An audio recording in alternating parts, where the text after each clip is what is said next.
Hello, everyone, and welcome in to Pick and Roll with the Presley Bros. We're here with a special edition of our podcast and show. We're not going to be doing a full show right now. What we're going to do is talk about this massive Charles Bediako case here in just a few seconds. Later on, we'll have some more prediction videos coming out. But for right now, we just wanted to put out a little video on what's going on with Charles Bediako going back to Alabama. So we're going to give our personal thoughts on this, and then we're going to talk about some things that have been said around the country. But I'll just say a general thing and then throw it to Dalton for his thoughts first. Why we want to do this, because this is a huge, huge case, unprecedented case, unprecedented situation with Charles Bediako coming back from the G League, having signed NBA contracts back to college basketball. Let me give it just kind of a rundown, okay, just to remind everybody. Charles Bediako played at Alabama for 2 seasons back in, I believe it was 2022 and 2023. And I think it was a 2021-2022 season and 2022-2023 seasons. Either way, he played 2 seasons at Alabama. He then left for the NBA draft, and he stayed. You know, players can get in do the draft process, but withdraw, come back to college. But if you stay in the draft process, you cannot come back. That's always been the rule. Bediako stayed in the draft and not withdraw his name. He was not drafted by a team, but he was signed by the Spurs, and he's been in the G League. He signed contracts, professional contracts, and now he wants to come back and play college basketball. And if you haven't seen, he was granted there's obviously, a lot of turmoil or a lot of discord about this. But the NCAA denied his request to come back to college basketball. Of course, like that has to happen. And Yeah.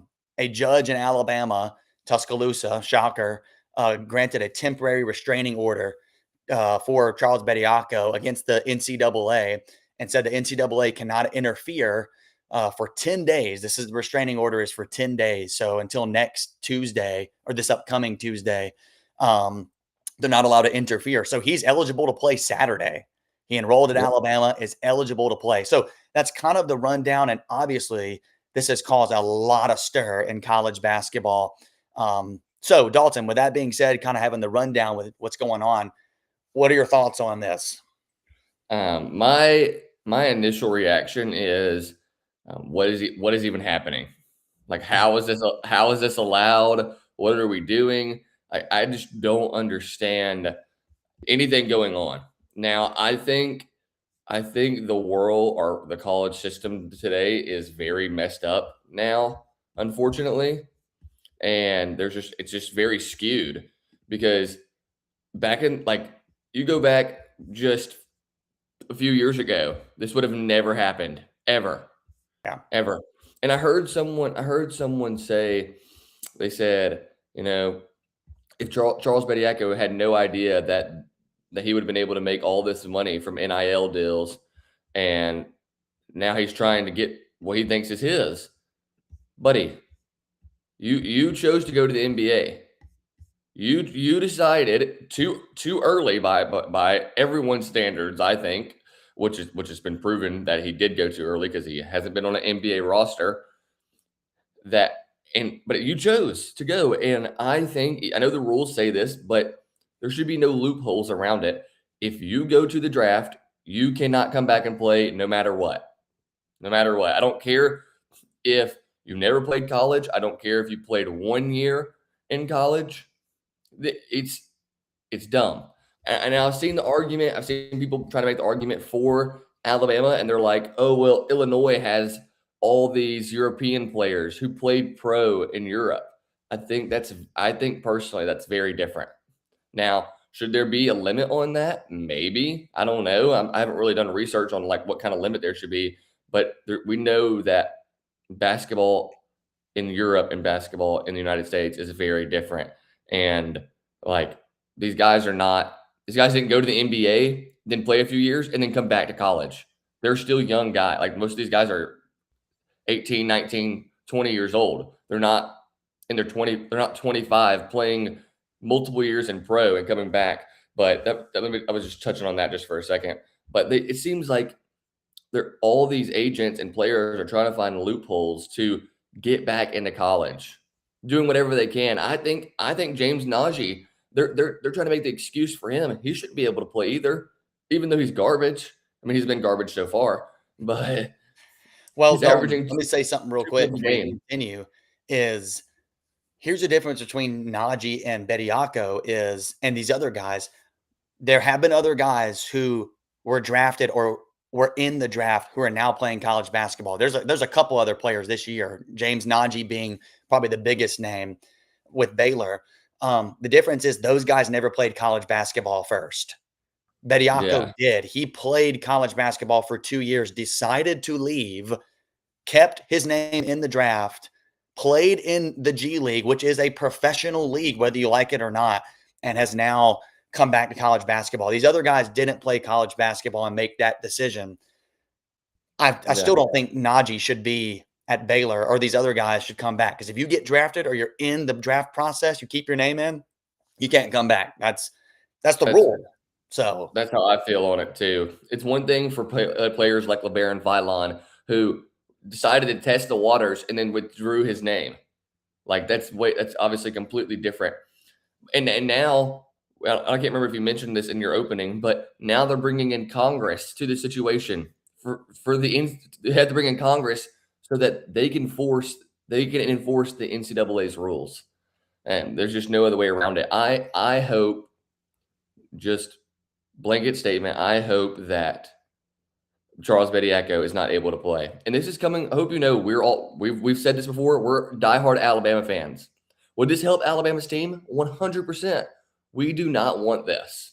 no. We do not want this as Alabama fans for this to happen because honestly a joke that it's even considering on. I'm going to read one thing from ESPN here. I'm just going to read it and then I'll let you say what you have to say. It says Bediako, who went undrafted and never appeared in any NBA game after he played 2 NCAA tournament teams at Alabama, 2021, 2022, and 22-23. He sued the NCAA a day earlier after it denied the school's appeal to allow him to return to college. So he sued them after they denied it. Then it says the judge's monumental ruling came. Monumental. Yeah, sorry, I couldn't say it. Monumental ruling came hours after NCAA president Charlie Baker reiterated that Bediako and other players who've signed an NBA contract would not be granted eligibility to play college basketball. And it says right here, this case could potentially reshape the sport in a turbulent time.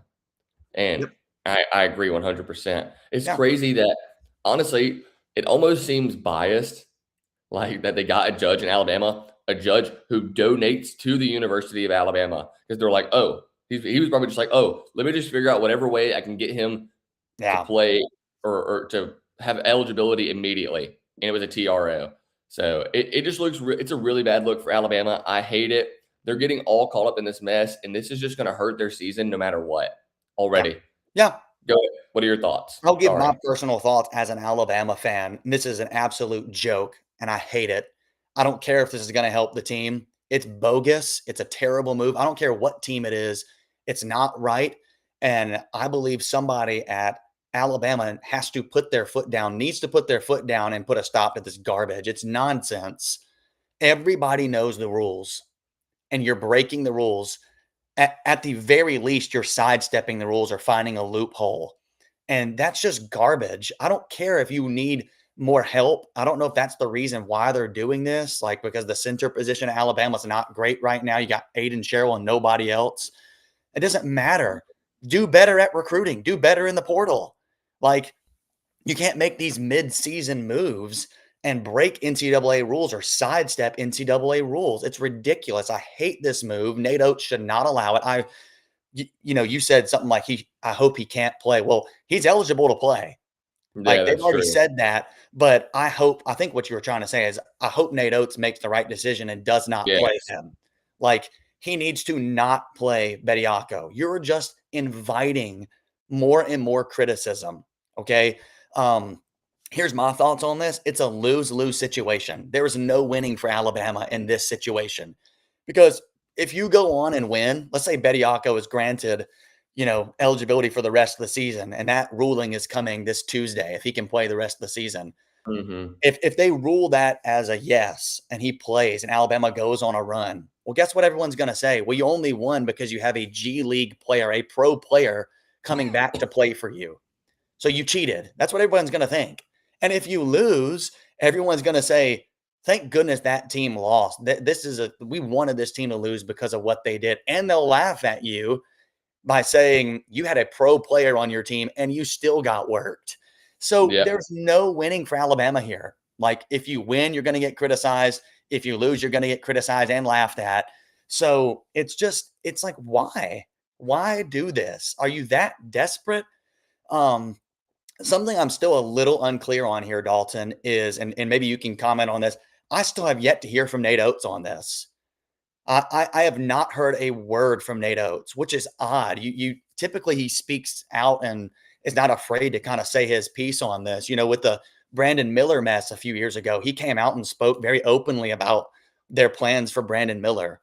I really don't know what his plans are, and so like I don't know Alabama's involvement on this. Like, was Alabama actively involved in like getting Bediako, or is this just all Bediako and they're just kind of complying with the court and the lawyers? And, like technically they can't stop. I don't know if they can stop Bediako. You know what I mean? Like if he Yeah. decides I'm re-enrolling and I want to be a part of this team, well, I guess they could say, well, you're not going to be a part of this team. But again, I don't know if are they going along with the court orders like, hey, the NCAA can't restrain Bediako or the team in any way. I don't Mhm. know. I just don't know what Alabama's doing. To me, it seems like they should be able to say, no, you're not playing. Like you're not going to join this team. Um, it's just a bogus move if they are, have been welcoming this and inviting this. And I think they need to put a stop to it right now. Mark Pope, we need to mention this. I'll mention some things that others are saying now Yeah. outside of now my feelings.